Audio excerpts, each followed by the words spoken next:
Keeping track of your personal finances is going to be the foundation to your success as a real estate investor. So, I've been in this business for 7 years. 7 years ago, when I was 21 years old, I did absolutely everything I could to lower my expenses so that I could reinvest absolutely every penny that I made into real estate. So, if we get into the very basics of what it takes to be successful as a real estate investor, we need to be saving more than what we're spending. Okay. So, we have assets and liabilities as a real estate investor. We want to get rid of all of our liabilities as quickly as humanly possible. So, here's what I did when I first got started to do just that. First of all, I slept on a couch. So, I don't expect you guys to be as extreme as I was when I got started as a real estate investor, but just the mindset. This is what it takes. This is what I was willing to do. And it ended up getting me to $40 million dollars in 7 years. So it was very worth it.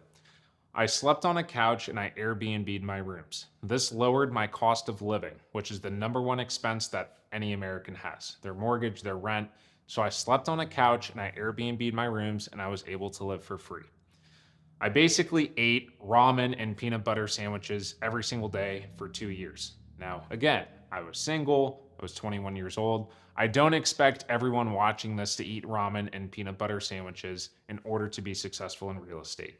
I probably wouldn't go that extreme if I were to do this all over again because it's unhealthy, but that is what I did in order to get ahead. The other thing is that I had my car paid for in cash. So if you have a high APR on your auto loan, or if you have a high APR on credit cards or anything like that, we want to get rid of those because again, every single dime that is going into this bad debt, every single dime that is going into these liabilities is less money that you could reinvest into real estate. So really foundationally, the point that I want to get across is that I was willing to do whatever it took in order to invest all of my money into real estate. And I knew that if I could obsess with the foundation, which is my finances, that I would be much more successful as a real estate investor. Now, fast forward 5 years later, I still took my finances very, very seriously. So you see a lot of people who over leverage themselves. And in 2008, for example, they got into a lot of trouble because they were over leveraged. What I did is as soon as I got to a point that I created financial freedom, as soon as I got to a point where all of my assets could essentially replace my W-2 income, I sold some of my assets and paid off a number of my other assets. And today I own over $1 million worth of real estate free and clear with no mortgages. And soon that's going to be $2 million of real estate free and clear with no mortgages.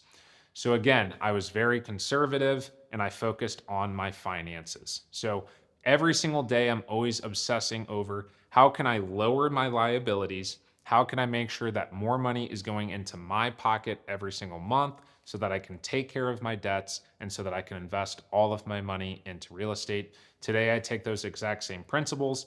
Obviously, I'm doing a lot better financially than I was 7 years ago, but I am still very frugal and I still count every single penny that comes into my bank account so that I can reinvest all of those funds and be successful.